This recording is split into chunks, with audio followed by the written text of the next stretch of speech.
Hi, Dr. Rob Silverman here, Amazon best-selling author of Inside Out Health, and I want to talk about what a disc herniation means to you. As you see, I'm in one of my main treatment rooms here at 311 North Street, and so many of my patients write in here and ask me, I have a herniated disc, does that mean I need surgery? The answer is most probably, in most instances, no. I have a herniated disc, what does that mean? So let me explain it to you. Let me go through it. I got my handy dandy little model right over here. And in the little model here, we've got this perfectly formed healthy disc. Right inside the disc is the nucleus. On the outside of the disc is this concentric rings, which is called the annulus. So behind the posterior part of the annulus is the spinal cord, and on the left and the right side, the spinal cord has branches, obviously speaking to the concept of nerve roots. When you have a slight tear and you have a slight movement outside the center part of your nucleus right here into the annulus, we call that a bulge. So many of my patients have bulges. It is so unfortunately common. In addition, this is a herniation. Here's where a lot of this gelatinous, and I'm using the word liquid jello or liquid jelly, gets pushed out and it's torn, and that is a herniation. So we have a healthy disc where the nucleus is encapsulated by the annulus. We have a bulge where it's pushing out, and we have a herniated disc. 1/3 of America walks around with a herniated disc without any pain. So herniated discs don't necessarily mean surgery. Herniated discs don't necessarily mean disability. In some advanced instances, they can mean those things. But let's talk about how this happens. Let's talk about what it is. Number one way that it happens is discs tear when there's an excessive amount of rotation and flexion. If you get compression, rotation and flexion, it's even easier to damage a disc. The disc is the stress dispenser in between the two bones. Those are called vertebrae. Again, one of the quickest ways and one of the unsung ways on how people get a disc herniation is bending at the lumbar spine.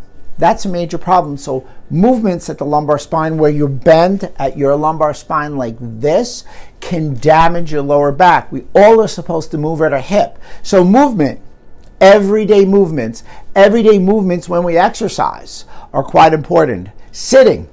In a seated position, you're putting a lot of pressure on your lower back. As a matter of fact, a seated position is one of the most pressure-filled positions to squeeze and push on a disc. In addition to that, when we sit, our psoas, our hip flexors, also in a tightened, shortened position, providing pressure to our lower back. To speak to the psoas, which is our hip flexors, most people don't understand that our psoas actually comes here and goes down. So many people, when they do sit-ups, crunches, or leg raises, don't understand that they're not working their abs. They're actually working their psoas and their iliopsoas.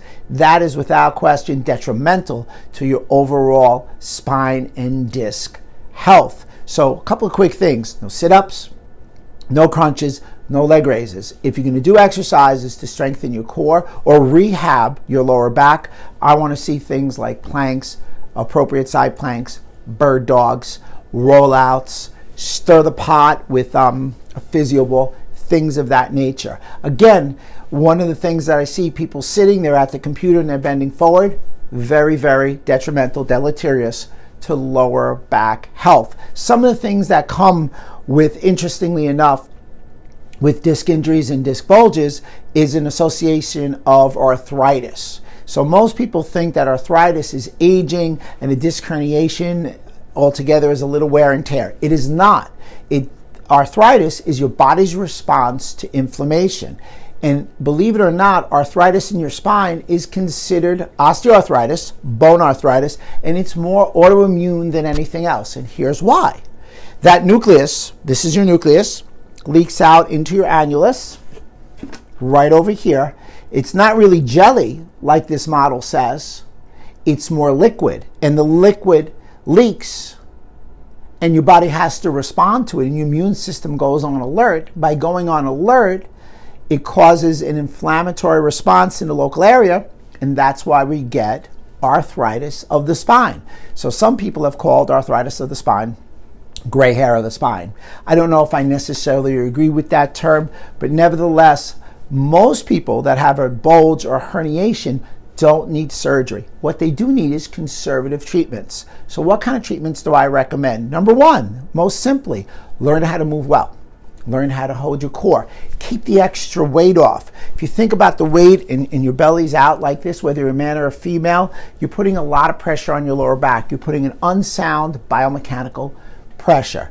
Again, try not to bend at your lumbar spine. Try to bend at your hips.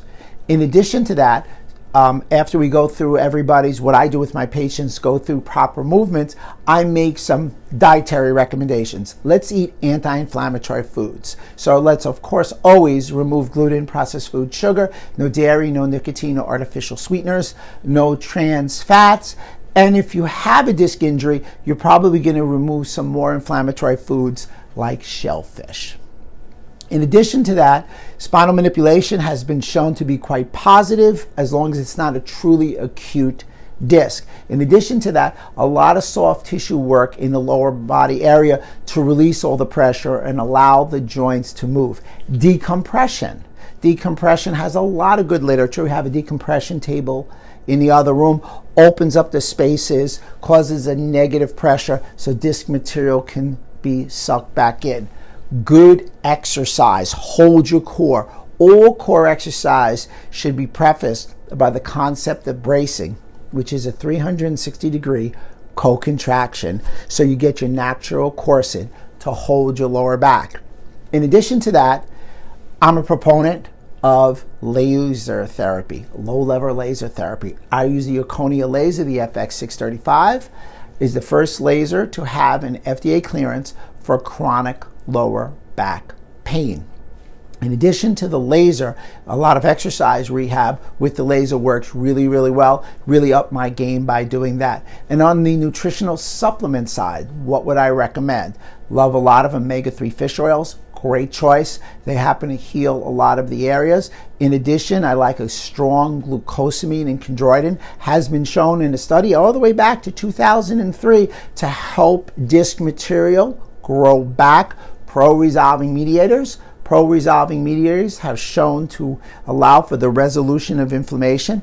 By resolving inflammation in that local area in the spine, what's happening is you're not going to get all that arthritis and all that advancements. In addition to that, turmeric and ginger, they're natural anti-inflammatories. So when you really look,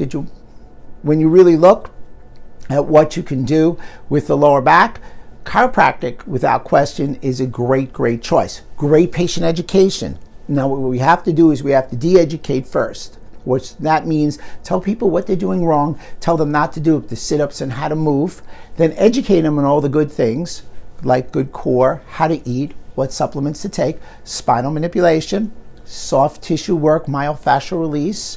In addition, instrument assisted to rub against specific areas to get fascial stimulation. Decompression. Everybody knows I love my low-level laser. Good nutritional supplements, and always explain that just because you have a bulge or herniation doesn't mean that life is over.